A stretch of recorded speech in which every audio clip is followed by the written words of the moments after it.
Gandalf couldn't have taken a ring because it would have been worse than Sauron. Gandalf as Ring Lord would have been far worse than Sauron. He would have remained righteous but self-righteous. He would have continued to rule and order things for good and the benefit of his subjects, according to his wisdom, which was and would have remained great.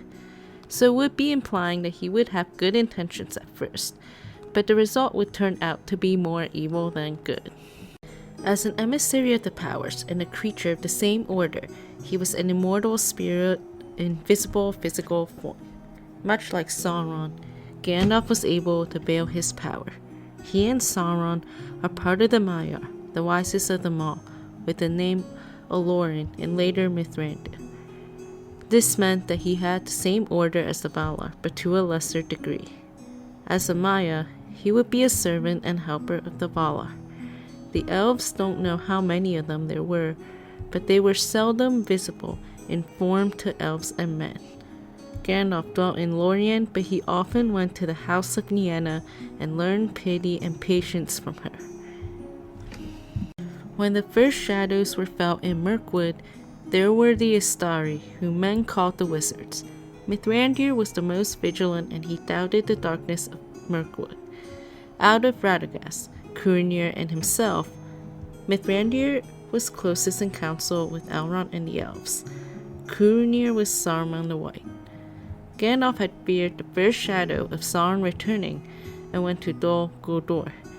There was finally some peace for a while. However, the shadow returned and power increased for a second time. By then, the Council of the Wise had occurred, consisting of Mithrandir and Curinir, along with Galadriel, Círdan, and Elrond and other lords of the Eldar. Additionally, Saruman had started learning about the Rings of Power and the history. As the shadow grew, the hearts of Elrond and Mithrandir had darkened. They realized that Sauron himself had taken shape again, and was growing and trying to gather all the rings to his hand. Gandalf figured that with more power he could master the enemy. The wise were troubled, but none were as perceived by Saruman the White, who went against the swift deeds to master Sauron suggested by Gandalf. By then, Curinir had turned to dark thoughts and became a traitor. He did not want anyone finding the Great Ring and started envying Sauron and wanting the ring. Mithrandir spoke to the council after a while, saying, "It is not needed that the ring should be found, for while it abides on earth and is not unmade, still the power that it holds will live, and Sauron will grow and have hope. The might of the elves and the elf friends is less now than of old. Soon he will be too strong for you, even without the great ring, for he rules the 9, and of the 7 he has recovered 3.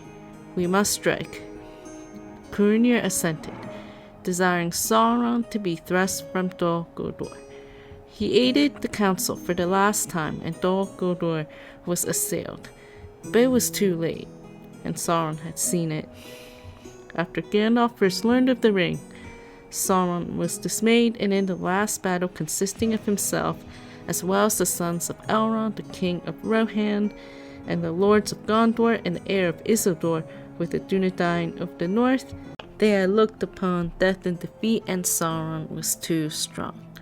Sauron had believed that the ring was destroyed by the elves, but continued seeking it after he found out it was indeed not destroyed, and the ring was taken from him, as the strength of the elves to resist him was greater before, but not all men were estranged from them.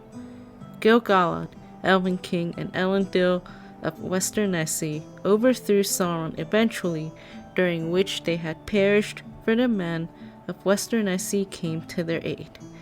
It was later lost and fell into the great river, Anduin, and vanished after Isildur marched north along the east banks of the river. Isildur was killed when the orcs saw him, and the ring slipped from his finger as he swam one day. However, the Perianath, or the hobbits, were able to bring them deliverance, while all were achieved with the guidance of Gandalf, who was revealed as a lord of great reverence. The heir of Isildur have taken up their lordship of men. The power of the 3 rings has faded, and the world grew old and grey, and thus the last of the elves left Middle-earth to go to the Undying Lands. One can imagine the scene in which Gandalf, say, was placed in such a position. It would be a delicate balance. On one side, the true allegiance of the ring to Sauron, on the other, superior strength because Sauron was not actually in possession, and perhaps also because he was weakened by long corruption and expenditure of will in dominating inferiors.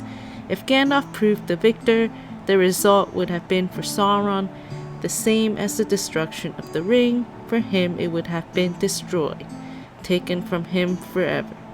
But the ring and all its works would have endured. It would have been the master in the end. And in a draft, he writes, Gandalf would have made good detestable and seem evil.